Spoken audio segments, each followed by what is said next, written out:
السلام عليكم ورحمة الله وبركاته. أهلا بكم أصدقاء على قناة موقع شرح مختصر. النهاردة هقدم لكم معلومة جديدة ومفيدة.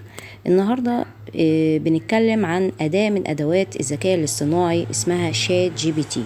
شات جي بي تي كلنا عارفين إن هو مهمته الأساسية زي صورة محدثة من جوجل، إن هو يجاوب على أي سؤال ويدور ويحاول ينتج أي معلومات جديدة ومفيدة، وتكون المعلومات دي موجودة ومكتوبة لمساعدة الكتاب.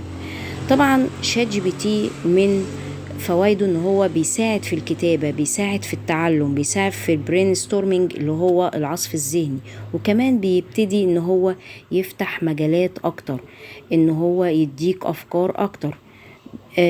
في منه فري اللي هو يكون مجانا، وفي منه باشتراك. تعالوا نشوف كده شات جي بي تي ممكن نعمل بيه ايه.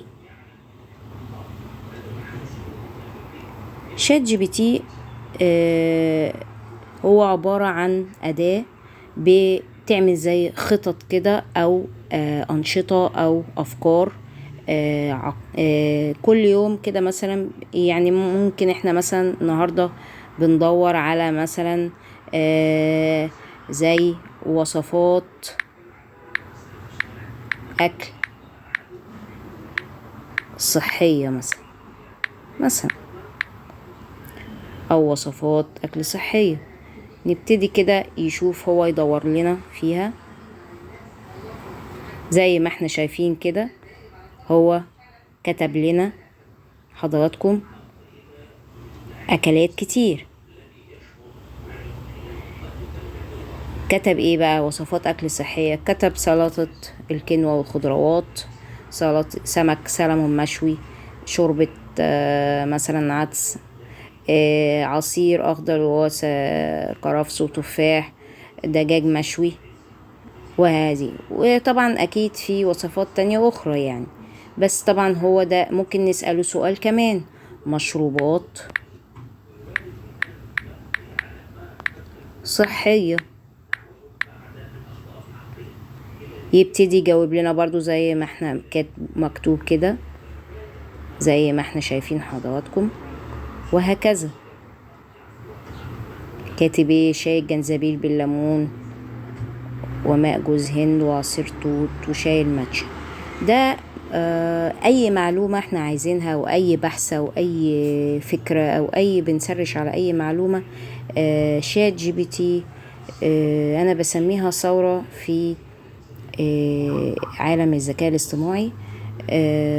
هو شبيه لجيميناي، وجيميناي انا كنت اتكلمت عنه في فيديو قبل كده. جيميناي جوجل أداة من أدوات الذكاء الاصطناعي والاي اي. بيجاوب على اي سؤال وعنده معلومات كتير قوي. يعني جيميناي وجي بي تي وشات جي بي تي هما أداة الاي اي او الذكاء الاصطناعي اللي هو يقدر يحقق لك اي معلومة، يوجدها لك ويشرحها لك ويكتبها لك كمان. وفي ناس بتساعدهم في الكتابة، يعني كتابة المحتوى وكتابة الذكاء بالذكاء الاصطناعي. في ناس بتستخدمه في حاجات كتيرة قوي. وشكرا جزيلا، والسلام عليكم ورحمة الله وبركاته. دمتم في خير. ما تنسوش الاشتراك والشير والسبسكرايب، وانتظر منكم كومنتات. ودمتم في خير بإذن الله، والسلام عليكم ورحمة الله وبركاته.